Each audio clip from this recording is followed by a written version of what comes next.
프로젝트는 우리나라를 빼고는 할 수가 없습니다. 왜냐하면 대안이 없어요.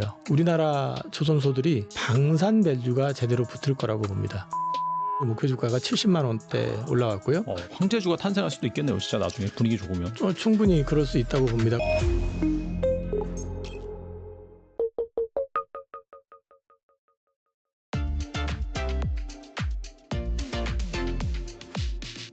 그리고 삼성전자의 최근 M&A 행보가 심상치 않거든요. 뭐 일본의 히타치 가전사업부를 인수한다 뭐 이런 말도 있고, 이에 앞서서 이 미국의 디지털 헬스케어 회사 젤스 인수한다고 밝혔고, 뭐 지난해는 레인보우 로보틱스, 그다음에 영국의 뭐 옥스퍼드 시멘틱 테크놀로지, 독일 냉난방 공조기업 플랜트 그룹, 최근에는 온디바이스 AI 뭐 이쪽 관련해서 지분도 인수한다라고 하는데, 이 삼성전자 M&A 행보에 대해서 어떻게 보시나요? 대표님은 어떻게 보세요? 느낌이 어떠세요? 그냥 종합 디바이스? 약간 이런 것들을 좀 갖춰나가는 좀 그런 게 아닐까라는 생각이 드네요. 근데 디바이스 산업에서 삼성이 글로벌 1위가 될까요? 글쎄요. 그다음에 수익성이 삼성이 애플만큼 나올 수 있을까요? 디바이스 쪽에서? 애플만큼 나오려고 그러면 소프트웨어 쪽에서 뭔가를 가지고 있어야 되는데 그게 없잖아요. 그렇죠. 결국 네. 하드웨어를 가지고 승부를 보는 거잖아요. 지금. 저는 그냥 제 느낌에 뭔가 하기는 해야겠고, 이렇게 얘기하면 기분 나쁠 수도 있는데, 뭔가 하기는 해야겠고, 그렇다고 확 지를 만한 거는 딱히 보이지 않고, 그 다음에 또 한동안 이재용 그 회장께서 부재 중이었었잖아요. 사실은 그렇죠. 이제 중간중간에. 네. 그랬었기 때문에 큰 거를 뭔가 이제 승부수를 걸 상황은 아니었었던 것 같고, 그러다 보니까 이제 자연스럽게 좀 나와 있는 것 중에서 쓸만한 것들 이놈 저놈 이렇게 표현하기가 좀 그런데 좀 수집하듯이 이렇게 했다는 느낌이 좀 들어요. 저는 좀 아쉬워요, 사실은요. 그러니까 우리가 삼성을 바라볼 때 삼성에 대해서 기대를 갖는다는 거는 이런저런 회사 이렇게 뭉쳐가지고 여기도 이익 나고 저기도 이익 나고 여기도 이렇게 이익 납니다. 이런 개념이 아니라 글로벌 넘버 원의 위상에 맞게끔 제대로 된 회사를 큰 거 하나 잡아가지고 이 회사를 합쳤을 때 시너지가 나오면서 다시 한번 일어서 주길 바라는 거잖아요. 근데 그런 쪽으로 봤을 때는 많이 아쉽다는 생각이 들거든요, 저는요. 그러니까 사실 지금 말씀하셨던 회사들 내용 이렇게 쭉 훑어보면은 그래서 뭐가 나오지? 자, 이제 레인보우 로보틱스 인수했잖아요. 근데 거기서 지금 구체적으로 보여준 게 뭐가 있죠, 지금? 휴머노이드 이제 하는 건 알겠는데, 그 다음에 이제 소위 말해서 캡티브 마켓이 크잖아요, 삼성. 그렇죠. 하면은 분명히 그쪽부터 들어갈 건 맞는데요. 당장에 우리나라 이제 현대차 그룹에서 인수한 보스턴 다이나믹스만 하더라도 지금 로봇 관련해 가지고 양산 공장 세워요, 이번에 3만 대 연산으로. 그 다음에 지금 DHL하고도 계약을 했고요. 지금 사실 지금 저기 보스턴 다이나믹스의 그 로봇계 관련된 거라든지 이런 것들이 지금 여기저기 지금 계약이 되고 있거든요. 그다음에 물류 로봇도 마찬가지고 여러 가지도 있고, 또 이제 현대차 그 조지아 공장에는 아예 이제 지금 실제로 들어가 가지고 이제 그 본격적으로 생산과 관련된 비즈니스를 할 예정이고, 삼성은 아직까지 지금 그런 흔적이 보이질 않잖아요, 지금. 보스턴 다이나믹스만 하더라도 지금 보시면은 동영상이나 이런 거 찾아보시면은 그 휴머노이드 로봇의 어떤 액션, 쇼하는 거, 이런 거 보이잖아요. 근데 삼성은 아직 안 보이잖아요. 그러니까 제가 이제 말씀드리고 싶은 거는 좀 이렇게 여러 가지 하는 것 같기는 한데 뭔가 좀 아쉬운 부분이 많은 것 같아요, 저는요. 그래서 이것도 좋은데 이제 우리가 기대했던 거는 삼성이 과거의 위상을 빨리 되찾아주는 거. 그래야지 사실 우리나라 경제 자체도 다시 좀 활성화될 수 있는 부분이 있거든요. 삼성이 그만한 어떤 역할을 해왔었던 기업이기 때문에 그런 부분에 있어가지고는 지금 보여주는 M&A는 조금 많이 좀 부족해 보이고 아쉽습니다, 저는. 이번엔 조선주 살펴볼 텐데, 뭐 한미 정상회담에서 이 마스가 프로젝트가 본격적으로 이제 부각이 됐죠. 그래서 미국 내 친환경 선박 고체 수요, 해군의 노후 구축함 대체 수요가 크게 이제 늘고 있는데, 미군 해군은 2054년까지 함정을 최대 381척까지 확대할 계획이면서 관련 예산만 1천조 원 규모로 추산이 된다고 하더라고요. 이 대규모 군함 수요가 한국 조선업계에 큰 모멘텀이 될 수 있을까요? 이 마스과 관련해 가지고는 어쨌든 그 미국이 고립주의를 지금 지향을 한다 하더라도 미국의 위상은 해군에서 나옵니다. 그러니까 바다를 장악했었고 바다 제해권을 갖고 있었기 때문에 미국이 글로벌 넘버원의 위상을 갖고 있었는데, 지금도 여전히 글로벌 넘버원인 건 맞는데 중국이 일단은 수적으로는 앞서기 시작했고요. 이게 문제는 뭐냐면 미국이 군함을 만들 수 있는 능력이 떨어져요. 그러다 보니까 1년에 뭐 생산 가능한 대수가 1.5대 뭐 이 정도밖에 되지 않는 상황인데 퇴역함은 계속해서 나오거든요. 아까 말씀하신 뭐 381대 그거 맞추는 게 굉장히 큰 문제일 수 있는 게 뭐냐면 이미 노후화된 선박들이 태반이에요. 그러다 보니까 이제 그거를 퇴역을 시키게 되면 대체를 해야 되는데 그 대체할 수 있는 시간이 많지 않아요. 왜냐하면 지금 사실 중국은 군함을 찍어낼 정도거든요. 그렇죠. 네. 그러면은 이게 앞으로 계속 벌어질 거란 말이에요. 그러면 이제 빨리 대체를 해야 되는데 그걸 대체해 줄 수 있는 데가 물론 군함을 만들 수 있는 국가들은 꽤 많습니다. 뭐 스웨덴도 있고 옆 나라 일본도 가능하고요. 여러 나라에서 가능은 한데 이제 우리 문제는 뭐냐면은 그 적기에 그다음에 이제 비용 맞춰 가지고 제대로 납품할 수 있는 국가는 제한돼 있다는 거죠. 그중에 가장 효율성 높고 그다음에 이제 그 적기에 납기까지 맞출 수 있는 국가는 우리나라밖에 없다라는 게 현실적인 얘기입니다. 그래서 지금 트럼프 대통령이 계속해가지고 계속 조선 얘기를 하는 거고, 그 다음에 조선의 협력과 관련된 얘기를 하고요. 지난 주말에 현대차하고 LG엔솔 공장, 배터리 공장 이민국에서 들이닥쳐가지고 다 잡아갔을 때도 트럼프 대통령이 그 이후에 해명하는데도 비자라든지 그 이제 우수한 인력들이 들어오려면은 그 사람들을 끌어와가지고 활동할 수 있게 하는 조치가 필요하다. 그러면서 훌륭한 사람들 와가지고 우리 미국인들 가리켜라라는 얘기를 하면서 언급했던 업종이 역시 또 조선도 들어가 있어요. 이 부분과 관련해가지고는 분명히 그럴 수밖에 없는 상황인 건 맞는데요. 지금 오늘 김용범 정책실장이 기자회견인지 아니면 국회에서 발언한 건지 모르겠는데 발언한 내용을 보면은 지금 약간 삐걱거리고 있는 것 같아요. 그러니까 1,500억 달러 사용처에 대해서 그다음에 이제 이익의 90%를 미국이 가져가고 뭐 이런 얘기들 있잖아요.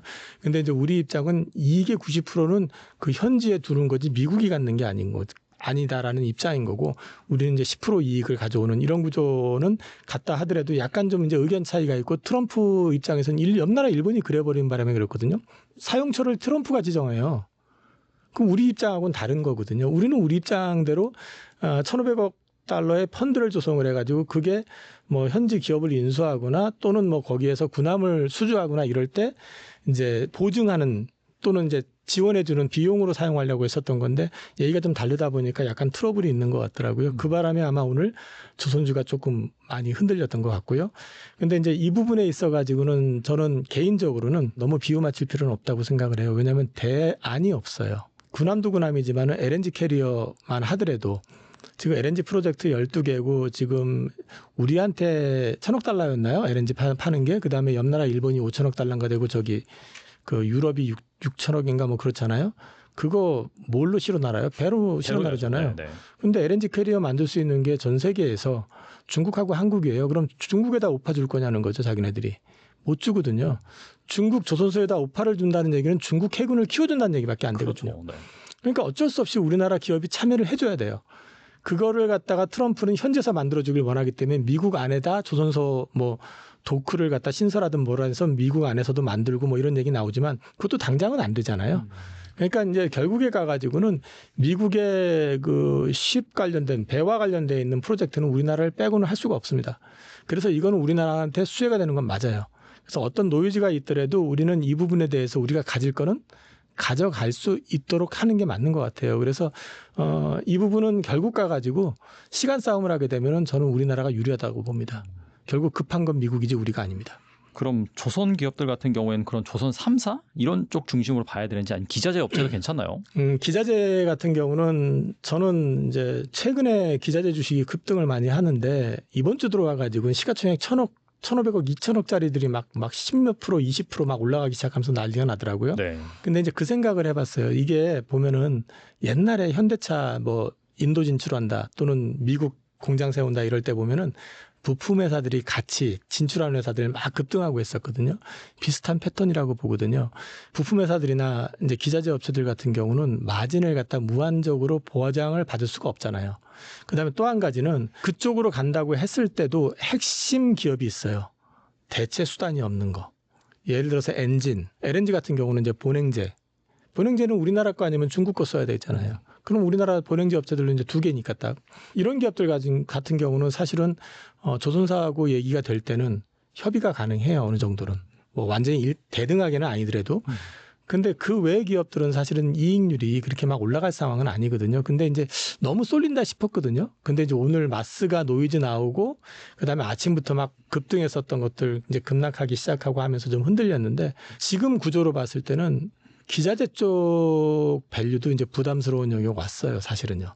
참고적으로 엔진 쪽 있잖아요. 네. 오늘 주가 빠지기는 했지만 그 증권사 리포트 목표 주가를 거의 다 넘어섰습니다. 근데 추가 목표 주가 상향이 안 나오잖아요. 이거는 사실은 추가적으로 올라가려고 그러면 그 다음 액션이 나와야 되거든요.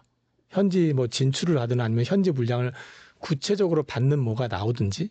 그래서 이제 그런 부분에서는 좀 지금 시점에서는 오히려 방산과 관련돼 가지고 캐나다 잠수함 이슈도 있고요. 네네. 그다음에 어쨌든 아마도 한화오션이 먼저 필리조선소를 통해 가지고 수주하지 않을까 생각되는데 군함과 관련된 거라든지 거기는 이제 현지 기업이니까요.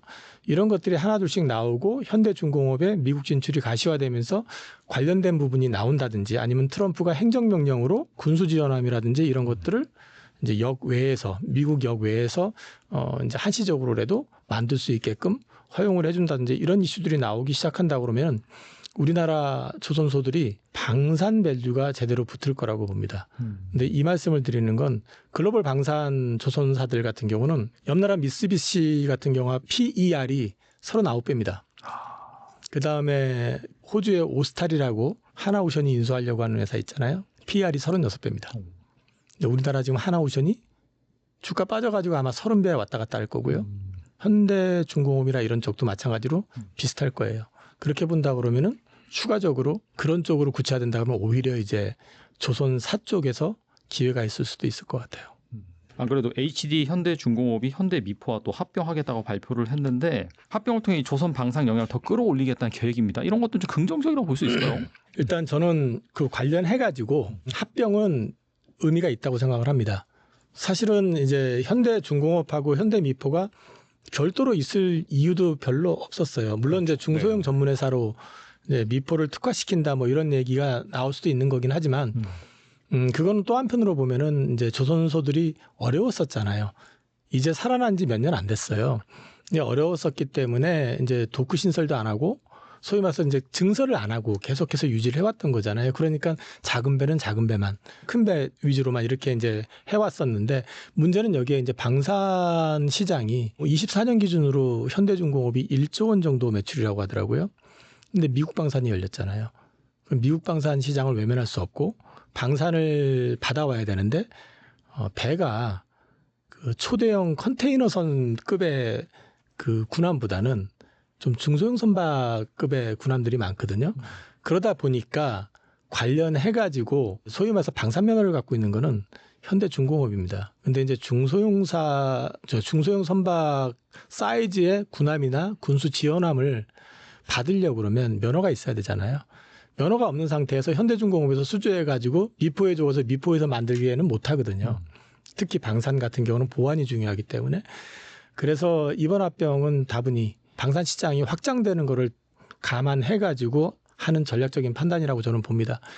이거는 되게 의미가 있는 게 이렇게 될 경우에는 현대미포가 미국 군함 쪽이라든지 군수지원함 쪽 수주를 받게 되면 합병이 되니까 현대중공업이 되는 거죠.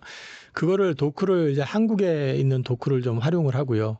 그 다음에 이제 소위 말해서 중소형 선박은 베트남에 있는 것 도크를 활용을 하게 되면 오히려 효율성도 좀 더 올라갈 수 있게 되고, 그 다음에 이제 도크의 활용률도 되게 높아지게 되는 효과가 있습니다. 이렇게 될 경우에 지금 IR 자료를 보면은 2035년에 방산 매출만 10조 얘기를 하고 있습니다. 그러면 얘기가 달라지는 거죠. 네. 그리고 방산 마진 자체가 생각보다 굉장히 크거든요. 그런 것도 감안해 보셔야 되고 또 한 가지는 이렇게 해놓게 되면은 소위 말해서 중소형 선박하고 대형 선박을 이제 다 아우를 수가 있잖아요. 이 상태로 미국에다가 현지 법인을 세우든지 아니면 현지에 기업체를 하나 인수를 하든지 아니면 현지 조선소 한 군데다가 지분 출자를 할 수 있잖아요. 이제 어떤 식으로 들어갈지 모르겠어요. 그랬을 경우에는 이제 그 소위 말해가지고 시너지를 더 크게 볼 수도 있는 거죠.